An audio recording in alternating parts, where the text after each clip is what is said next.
Hello everyone, good evening to all. This is Vaishali. Welcome to Revision का अड्डा. अब आज हम बात करेंगे कि इतने समय से जो जंतर मंतर पे प्रोटेस्ट चल रहा है, whatever the people in their protest, they are demanding the resignation. And today it is ensured that the education minister has given his resignation. अब बात यहाँ पे ये आती है कि ही हैज गिवन द रेजिग्नेशन, क्या उससे रिफॉर्म्स आ जाएंगे? क्या पेपर लीक जो हो रहा है वो आगे आने वाले जो मिनिस्टर्स आएंगे उसमें हम पेपर लीकेज को बचा पाएंगे? सवाल ये उठता है. अब तक हम सिर्फ यही डिमांड कर रहे थे कि we want the resignation, we want the resignation, we want the resignation under the name of accountability. क्या अब इससे अकाउंटेबिलिटी आ जाएगी? People are protesting from past 1 month. But did they even try to give a document, a way, a step forward, some reforms, whether they have suggested कि क्या करना चाहिए जिससे कि पेपर लीकेज ना हो, एग्जाम तरीके से करवा लिए जाएं? क्या अब तक किसी ने कुछ ऐसा बोला? नहीं बोला. Everybody is after him to resign. ठीक है, रिजाइन कर दिया. अब इससे कोई इंश्योरिटी तो नहीं है, कोई श्योरिटी है कि आगे आने वाले टाइम में पेपर लीक नहीं होंगे? दूसरे जो और भी बाकी अगर हम स्टेट्स की बात करें, वहां पे भी हर साल ऐसे बहुत सारे एग्जाम्स होते हैं जहां पे लीकेज एग्जाम का हो रहा है. क्या सारा सिस्टम एक रेजिग्नेशन से बदल जाएगा? इसके ऊपर कोई बात ही नहीं कर रहा. Like everybody is focus, the whole youth, जिनको अपना जो प्रेशियस टाइम है वो पढ़ाई में ना देके वो लोग इन सब चीजों में, जिसको हम सोशल मीडिया मोबिलाइजेशन की बात कर रहे हैं, उसमें लगा हुआ है. अभी क्या हुआ, हर सेकंड की अपडेट ली जा रही है, किसने किसको क्या बोला, कहाँ पे क्या अटैक हुआ, किसने मिनिस्टर के लिए क्या बोला. जो प्रोटेस्ट आपके एग्जाम लीक में को सुधारने के लिए और एजुकेशन सिस्टम में रिफॉर्म लाने के लिए हुआ था, उस पर्टिकुलर स्टेज से आपके जातिवादी का मुद्दा उठाया गया. जो पार्टी ऑपोजिशन में है वो वहां के रिप्रेजेंटेटिव्स एक एक करके आए, वहां पे उन्होंने गवर्नमेंट के अगेंस्ट बोला. नॉट इवन द गवर्नमेंट, हमारे नेशन के अगेंस्ट बोला है. आप वहीं पे रह रहे हो, वहीं पे खा रहे हो, उसी देश में खा रहे हो, उसी देश में रह रहे हो, उसी देश की आप नौकरी कर रहे हो, उसी सरकार से आप पैसा ले रहे हो, and then you people are defaming the nation. आप अपने देश का जो है एक कहते हैं उसकी बुराई आप स्प्रेड कर रहे हो. आप एंटी नेशनल चीजें वहां पे बोल रहे हो जो आपके प्रोटेस्ट का हिस्सा नहीं है. तो फिर आपने इन चीजों को जगह क्यों दी वहां पे? चलिए, ये भी एक अलग बात रही. हमारा मेन पर्पज है यहाँ पे एजुकेशन रिफॉर्म के बारे में बात करना. रेजिग्नेशन की जो बात थी वो आ गया है. He has given his resignation to the prime minister. ठीक है, अब बात आगे की है, इनके बाद कोई और आएगा, वो चीजों को कैसे हैंडल करेगा. But is he the one who is responsible? ऐसा बताया जा रहा है फास्ट कोर्ट के थ्रू बहुत सारे लोग, 10-15 लोग जो भी इस पेपर लीक में शामिल थे, उनको पनिशमेंट दिया जा चुका है. बट द रियलिटी इज ये जो पेपर लीक वाली चीजें हिस्ट्री हमारे पास्ट में भी होती रही है, तो इनको रोकने के लिए कुछ अभी तक क्यों नहीं किया गया था? मेजर रीजन क्या है? कभी हमने उस पर डिटेल में बात ही नहीं की. पेरेंट्स का प्रेशर होता है, पीयर प्रेशर होता है, सोसाइटी की एक्सपेक्टेशंस होती हैं. पेरेंट्स अपने बच्चे को ये बोलते हैं कि हमारे पास उतनी फाइनेंशियल असिस्टेंस नहीं है, उतना हम फाइनेंशियली स्ट्रांग नहीं है, फिर भी कहीं ना कहीं से अरेंज करके वो अपने बच्चे को पढ़ाते हैं, सारी सुविधा देते हैं. लेकिन उसी के साथ में वो एक प्रेशर भी बिल्डअप करते हैं अपने बच्चे के दिमाग पे कि हम तुमको ये सुविधा दे रहे हैं, कर्जा लेके दे रहे हैं, whatever their sources are, तो तुमको यहाँ पे सक्सेसफुल होना पड़ेगा. तो कहीं ना कहीं अब यहाँ पे हम दोनों चीजों को लिंक कर सकते हैं कि कैसे बच्चा एक उस स्टेज पे पहुंच जाता है कि उसको सुसाइड के अलावा कोई रास्ता नहीं दिखाई देता. और हम दूसरी चीज की बात करेंगे, ऐसा क्या बैकग्राउंड बन जाता है कि पेरेंट्स को कहीं ना कहीं बच्चे को प्रेशराइज करना पड़ता है कि तुमको इस एग्जाम में सक्सेस होना पड़ेगा. तो जो पेपर लीक वाली जो ये फिनोमिनन है, ये जो भी एक इवेंट है लीक, पेपर लीक का, एग्जाम लीक का, ये शुरुआत कहाँ से हुई? जो प्रॉब्लम है, जो रूट प्रॉब्लम है वो यहाँ पे है कि जो एक प्रेशराइज्ड एनवायरनमेंट हमारे यहाँ पे क्रिएट हो चुका है कि अगर पड़ोसी का बच्चा उस पर्टिकुलर एग्जाम में क्लियर करके अच्छी रैंक ला चुका है तो हम भी कहीं ना कहीं अपने बच्चे पे इतना उसको बर्डनसम कर देते कि तुमको भी वो एग्जाम क्लियर करना पड़ेगा, क्योंकि सोसाइटी में हमारी इज्जत बढ़ेगी, लोग हमारा मजाक नहीं उड़ाएंगे, हमारा भी स्टेटस इंप्रूव होगा। फिर वो बच्चा चाहे उस चीज में इंटरेस्टेड है या नहीं है, हम जबरदस्ती उसको कोचिंग इंस्टीट्यूट्स में भेज देते हैं। जो उसका सीखने का टाइम है, जनरली जो 11th का 12th का ग्रेजुएशन का टाइम है, उस टाइम पे हम बच्चों को कोचिंग इंस्टीट्यूट्स में भेज देते हैं। वहां पे वो जो चीजें उसको सीखनी चाहिए वो सीखता नहीं है, क्योंकि एक पीछे से उसको धक्का दिया जाता है कि तुमको ये एग्जाम क्लियर करना है तो इस टाइम पे ये पढ़ना पड़ेगा। तो उसकी जो खुद की डिसीजन मेकिंग पावर होती है, उसकी जो चीजों को ऑब्जर्व करने की जो नेचर होता है, वो कहीं ना कहीं पीछे छोड़ देते हैं। तो ये जो पेपर लीक वाले जो इवेंट्स होते आ रहे हैं अब तक, और अगर इस चीज को रोका नहीं गया, इसके लिए स्टेप लिए नहीं गए, तो कहीं ना कहीं ये आगे जाके भी कंटिन्यू करेगा। No matter who is the prime minister, no matter which party is in the government, no matter who is the education minister, unless जो रूट कॉज है उस पर बात की जाए। इस पेपर लीक में जितने वो लोग रिस्पॉन्सिबल है जिन्होंने पैसे लेके पेपर लीक किया है, उतने ही वो लोग भी रिस्पॉन्सिबल है, वो पेरेंट्स भी रिस्पॉन्सिबल है जिन्होंने उस पेपर को खरीदा है। क्या उनके ऊपर कोई एक्शन लिया गया? क्या इस बात को उठाया गया? पीपल आर देयर जो इस प्रोटेस्ट का हिस्सा है, मेरी पूरी सिंपैथी है उनके साथ जिन्होंने अपने बच्चों को खोया है। बट क्या केवल पेपर लीक वाला ही मुद्दा ऐसा था जिसकी वजह से उन्होंने सुसाइड अटेम्प्ट किया, जिसकी वजह से उनकी डेथ हुई? क्या पेरेंट्स इसमें कहीं भी रिस्पॉन्सिबल नहीं थे? क्या उन्होंने अपने बच्चे को जिस डायरेक्शन में प्रेशराइज किया था, क्या उनका बच्चा हैप्पीली उस जगह पे पढ़ाई कर रहा था? बहुत सारे क्वेश्चंस ऐसे हैं। मैं ये नहीं कह रही हर पेरेंट अपने बच्चे को धक्का देता है, लेकिन कहीं ना कहीं सोसाइटी का प्रेशर, पीयर प्रेशर, अच्छे नंबर लाना, अच्छी पोस्ट पे सिलेक्शन होना, अच्छी नौकरी पाना, अब हमारे जीवन में बस यही मकसद रह गया है। तो इस चीज पे भी बात करने की जरूरत है, जो कि कहीं ना कहीं बात पीछे छुपी हुई है, कोई उस पर बात ही नहीं करना चाह रहा है। पेरेंट्स की भी गाइडेंस, काउंसलिंग बहुत ज्यादा जरूरी, क्योंकि ये जो अभी टाइम चल रहा है, जो जेनजी वाला जो टाइम जिसको बोला जा रहा है, क्योंकि लोग इतने ज्यादा इंपल्सिव है, बच्चे इतने ज्यादा इंपल्सिव हो गए हैं, वो ना को स्वीकार ही नहीं करते। अगर उनके पेरेंट्स ने किसी चीज के लिए उनको मना कर दिया तो they are not ready to accept. कहीं ना कहीं जेंटल पेरेंटिंग भी इसमें इन्वॉल्व है, कि आप बच्चे को जो लाइफ की हार्श रियलिटीज है वो आप उसको फेस करने के लिए तैयार ही नहीं कर रहे हो। आप शुरू से लेके उनकी हर वो डिमांड को पूरी कर रहे हो। फिर एक ऐसा टाइम आता है उस स्टेज पे आप उनसे एक्सपेक्ट करते हो कि जो हमारी एक्सपेक्टेशंस है वो तुम पूरी करो। फिर उस टाइम पे बच्चा उस प्रेशर को कोप अप नहीं कर पाता एंड दे सकम टू द सुसाइड्स, दे सकम टू द पेरेंटल प्रेशर। तो जो पेरेंटल प्रेशर है, पढ़ाई का प्रेशर है, जो ये जो एग्जाम का जो लेवल है, बोला जाता है कि आपके एनसीईआरटी लेवल आएगा, जो भी आपके अंडर ग्रेजुएट वाले एग्जाम होते हैं सब में ये बोला जाता है कि सिलेबस आपका केवल 12th लेवल तक का रहेगा, +2 लेवल तक का रहेगा। क्या किसी ने इस चीज पे बात उठाई कि आप सिलेबस के डायरेक्शन में भी बात करो? क्योंकि बच्चा जो आप एनसीईआरटीज में दे रहे हो उस पर उतना ध्यान देता ही नहीं है। He is running after the content, he is running after the sources, जिसकी वजह से वो जो 2 साल अंडर ग्रेजुएट्स के एंट्रेंस एग्जाम्स के लिए तैयारी करता है, वो जो उसके पिछले जो 2 साल होते हैं वो उसमें अपनी लाइफ को जीता ही नहीं है। टारगेट को फॉलो करना बहुत अच्छी बात है, लेकिन बाकी जो हमारे आसपास की चीजें हो रही है, जो हमारा एक क्रूशियल टाइम है जब हम उन चीजों को समझते हैं, जो हमारा एक बचपन होता है, जो हमारी स्कूल लाइफ होती है, उसको हम देख ही नहीं पाते, उसको हम एंजॉय ही नहीं कर पाते। हर साल कितने ही बच्चों की डेथ का कोटा में इतनी डेथ्स हो रही हैं, इस स्टेट में इस एग्जाम की वजह से इतनी डेथ्स हो गई हैं।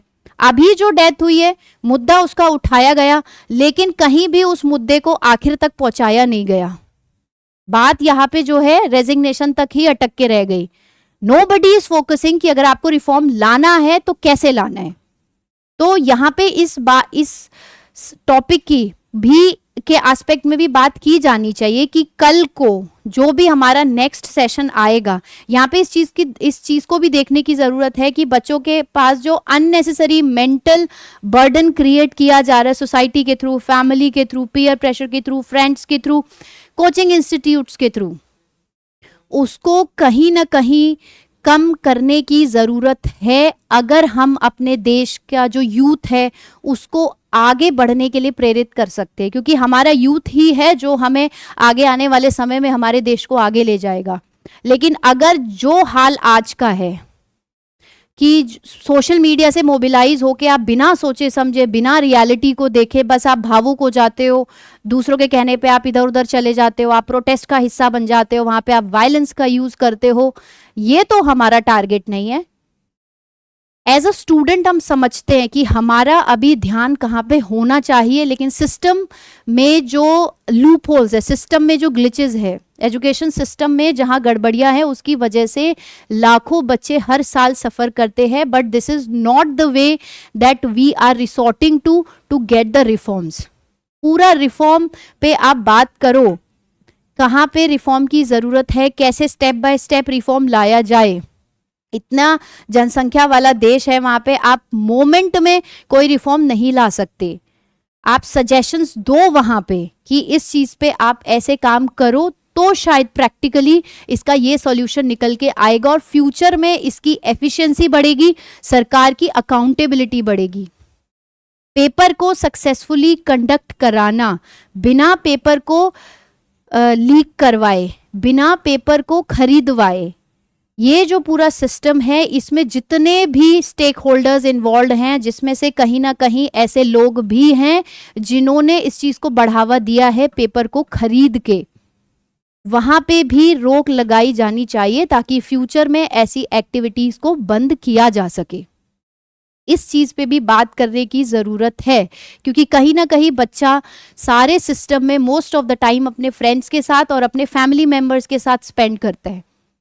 तो हमारा रोल भी उसमें बहुत बड़ा हो जाता है कि बच्चे के साथ हम इस तरीके से बच्चे की ग्रोथ की जाए, बच्चे के साथ टाइम स्पेंड किया जाए, बच्चे को समझाया जाए।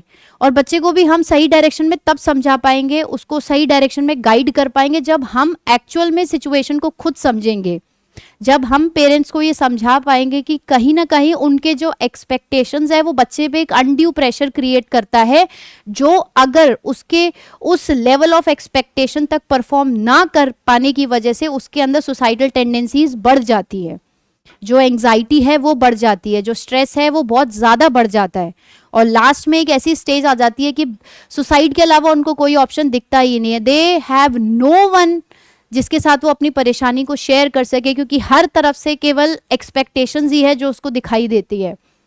वो उस चीज़ को करना चाहता है या नहीं करना चाहता, nobody talks about that. Even parents जो उसको धक्का देके भेजा है उस जगह पे कि तुम इसकी तैयारी करो, इतना रैंक आना चाहिए तुम्हारा, इतना नंबर आना चाहिए तुम्हारा।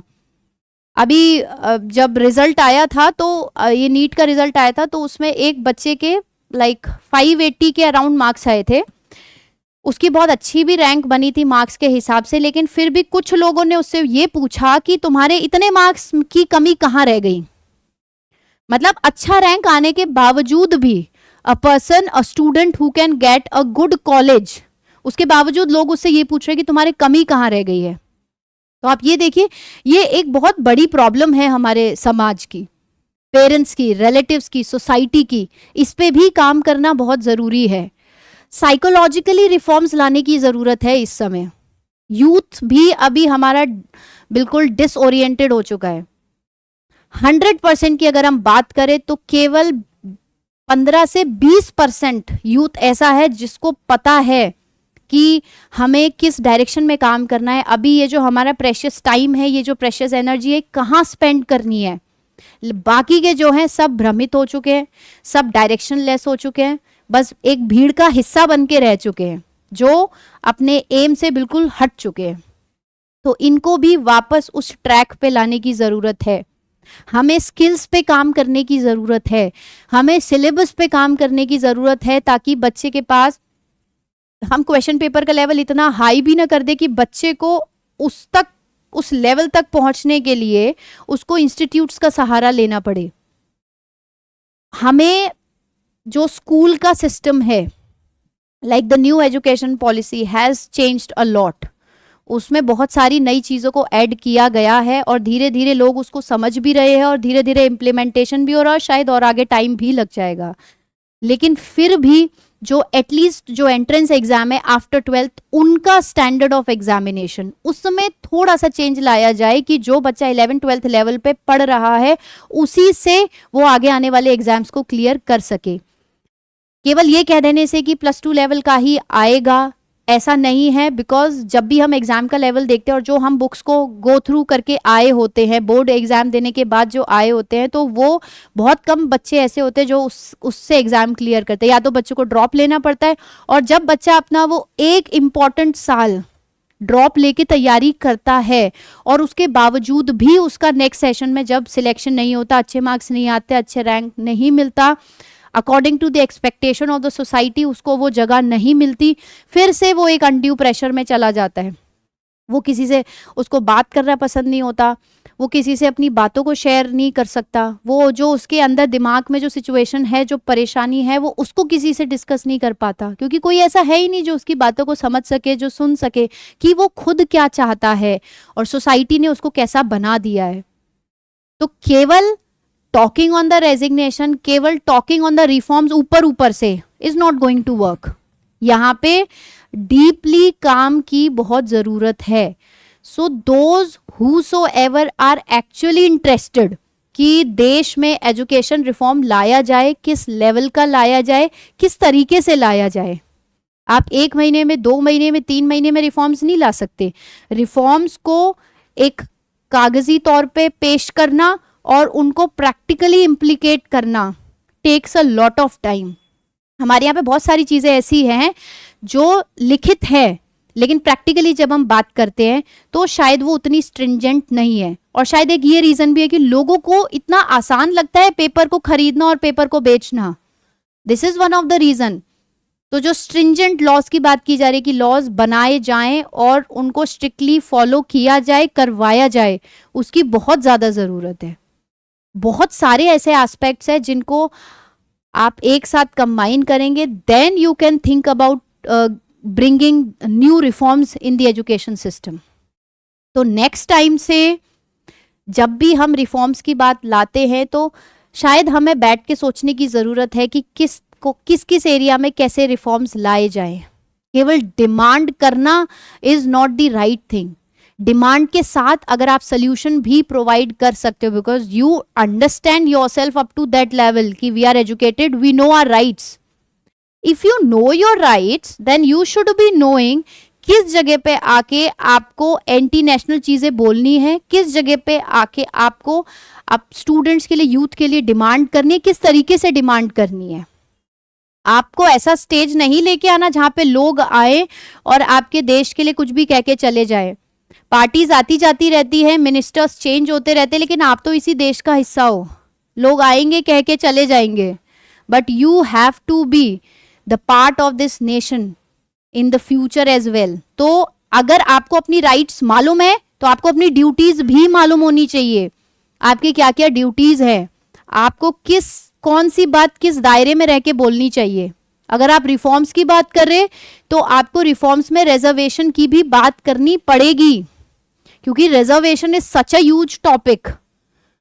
रिजर्वेशन के जो सुसाइड का मेन रीजन भी अगर देखा जाए तो यही है कि एक बच्चा है जिसके 400 नंबर आ रहे हैं और एक है जिसके 150 नंबर आ रहे हैं। 150 वाले को सीट मिल रही है लेकिन 400 वाले को सीट नहीं मिल रही है, तो ये भी तो एक इनजस्टिस है। इसके लिए आवाज क्यों नहीं उठाई गई कि you should stop the reservation. Casteism के नाम पे वहां पे नारे लगाए जा रहे हैं, जो भी जिसको आप पीसफुल प्रोटेस्ट बोल रहे हो, लेकिन किसी ने ये नहीं बोला कि जो कास्ट बेस्ड रिजर्वेशन है उसको खत्म कर दिया जाए। कास्ट बेस्ड रिजर्वेशन की अब जरूरत ही नहीं है। रिजर्वेशन उस टाइम पे लाया गया था जब हायरार्की थी, जहां पे कुछ लोग ऐसे थे, कुछ स्ट्रेट ऑफ सोसाइटी ऐसा था जिनको एक्सपोजर ही नहीं मिला था। तो अगर आपको सबको एक लेवल पे लेके आना है, इक्विटी ग्रोथ आपको चाहिए, तब आपने उनको रिजर्वेशन प्रोवाइड करवाया था। But after these 75 years 70 years, do you really think reservation की अब जरूरत है? बहुत सारे एरियाज ऐसे हैं जहां पे लोगों को अभी भी अपॉर्चुनिटीज नहीं मिली है, आप उनको ढूंढिए, फिगर आउट कीजिए उस पर्टिकुलर स्ट्रेटा को, उनको रिजर्वेशन दीजिए। कास्ट बेस्ड रिजर्वेशन की जरूरत ही नहीं है, इस मुद्दे को क्यों नहीं उठाया गया? तो अभी भी बहुत सारी चीजें ऐसी है जो सामने आना बाकी है। तो हम एज अ यूथ, हमारी रिस्पॉन्सिबिलिटी बनती है to know the difference between what is right, what is wrong, क्या दिखाया जा रहा है, क्या छुपाया जा रहा है, कौन सी चीज सही है, कौन सी चीज गलत है। we call ourselves as youth as the future of the country and we don't have that insight कि हम सही गलत में डिफरेंशिएट कर पाए। तो ये तो कोई कहीं की कोई सही बात नहीं है। So what you wanted has taken place. Now it is our duty to figure out what we can contribute in the development of the nation. तो it's a request from me to all, जो भी इसको देख रहे हैं, please share this video, जितना हो सके उतनी जगह पे शेयर कीजिए, सो दैट अगर किसी को जरा सा भी ये लगता है कि हाँ मैं अपनी तरफ से कुछ ऐसा सुझाव सजेस्ट कर सकता हूँ कि अगर इस तरीके से रिफॉर्म लाया जाए तो वो लॉन्ग टर्म के लिए, कंट्री के डेवलपमेंट के लिए बहुत अच्छा हो सकता है। उससे क्या होगा कि हम गवर्नमेंट को सजेस्ट कर सकते हैं कि हाँ ये डायरेक्शन है, यहाँ पे रिफॉर्म्स की जरूरत है। तो ये जो बाकी चीजों में हम पढ़े हुए हैं, यहाँ ना पढ़ के प्रोडक्टिव डायरेक्शन में अगर हम बात करें, प्रोडक्टिवली अगर हम काम करना चाहते हैं, सच में अगर डेवलपमेंट की जो दौड़ है उसमें सबसे आगे जाना चाहते हैं, तो ये सारी चीजें हमको छोड़नी पड़ेंगी। हमको अपना जो एक टनल विजन है उसको हटा के थोड़ा सा वाइड स्प्रेड जाना पड़ेगा। Fake life and real life, उसमें जो अंतर है वो समझना पड़ेगा। तो आज इसी सिलसिले पे बात करनी थी।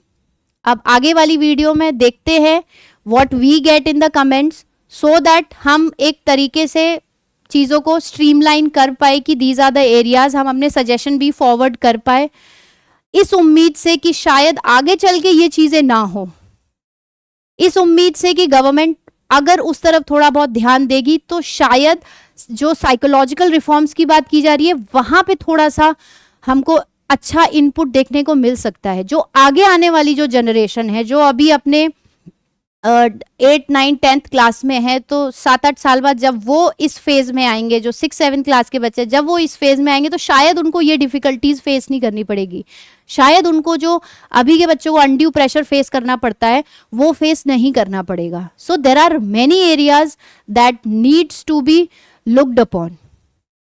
सो थैंक यू सो मच। आज बस इतना ही, अगले वीडियो में ज़रूर देखिएगा, वहाँ पे हम डिस्कस करेंगे कि किस किस डायरेक्शन में हम रिफॉर्म्स ला सकते हैं। Thank you.